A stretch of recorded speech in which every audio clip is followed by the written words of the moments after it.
ଆମ ପୋଲକ ଥାପ ଭାଙ୍ଗିକି ଦି ଦଣ୍ଡାକ ପେ ପେଇକି ଅତ ତ ଲଇଲା ରେଣ୍ଡୁ ଭାଇ ସେଇଟା ପରା ନକଲି ସାପଟେ ଥିଲା ଆମେ ତତେ ମଜା କରୁଥିଲି ନା ଆରେ ହେ ନକଲି ସାପଟାକୁ ଦେଖିକି ତମେ ସବୁ କି ଡର ଡରିଲ ବା ଅସଲି ସାପ ହେଇଥିଲା ତ ତମେ ପୁରା ମୁତି ପକେଇଥାନ୍ତ ଆରେ ଆମେ ତ ଖାଲି ମୁତି ଥାନ୍ତୁ ତମେ ଦିଟା ତ ମୁତିବା ସାଙ୍ଗରେ ଝାଡା ବି କରିଦେଇଥାନ୍ତୁ କହିଲେ କଣ ଆମେ ମୁତି ଥାନ୍ତୁ ଥାଉ ଥାଉ ମୋ ସାପ କଣ୍ଡେଇକୁ ବୁଦାକୁ ତୁ ଫିଙ୍ଗିଛୁ ଯା ଯା ଜଲ୍ଦି ଆଣିବୁ ଯା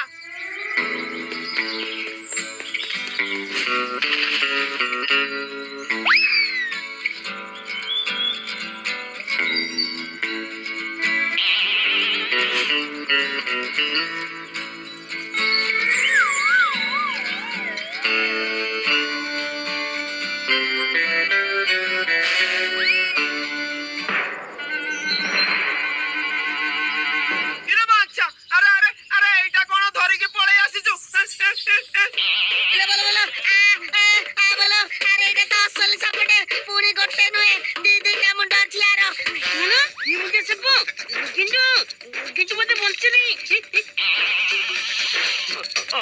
আলা তাকে ধরলে তো গলা ফিঙ্গে দে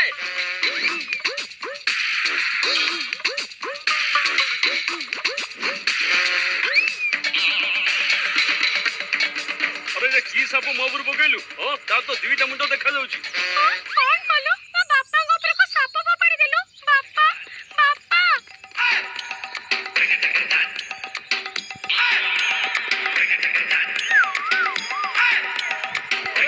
ହଟିଯା ମୋ ଉପରୁ ହଟିଯା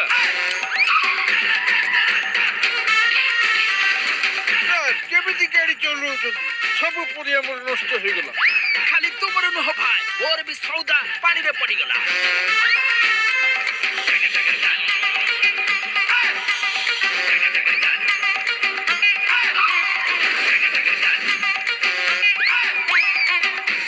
এইটা তো বিচিত্র প্রকার সাপ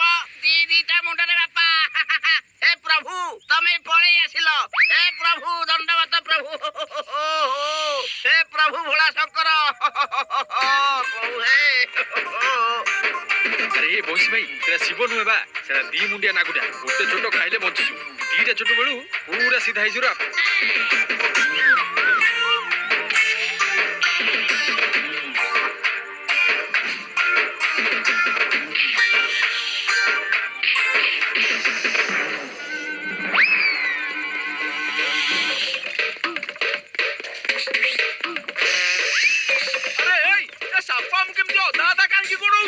আরে শঙ্কর ମୁଁ ପୁରା ବାଁ ମୁଣ୍ଡକୁ ଟେକା ମାରି ତୁ ଡାହାଣକୁ ମାରିଦେଲୁ ରେ ସେଥିପାଇଁ ସେ ଏମିତି ହଉଛି ହେଲା ଦୌଡ଼ି ଜଲ୍ଦି ଆରେ କିଏ ଧର ସାପଟାକୁ କିଏ ଧର ରୁହ ଏ ଟୋକେଇରେ ଦାବି ଦେଲେ ସେ ରହିଯିବ ଟୋକେଇ ଟାଣ ବେ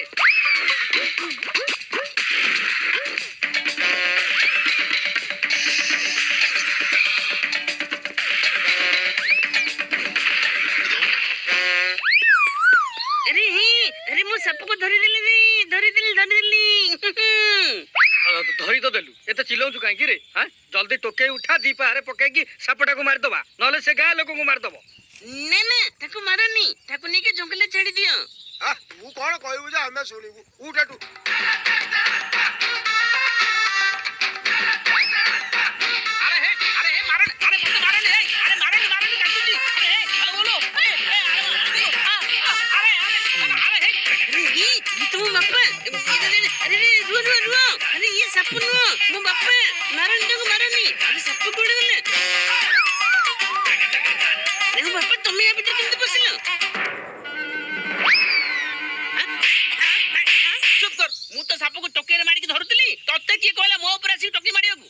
ନ ଦେଖିଲା ଲୋକ ଦେଖ ନା କଇଁଚ କାଢିଯିବେ କଣ ମଣିଷ କରିବ କହିଲେ ଏଥିରେ ସାପ ବଦଳରେ ବୋପାକୁ ଟୋକେଇ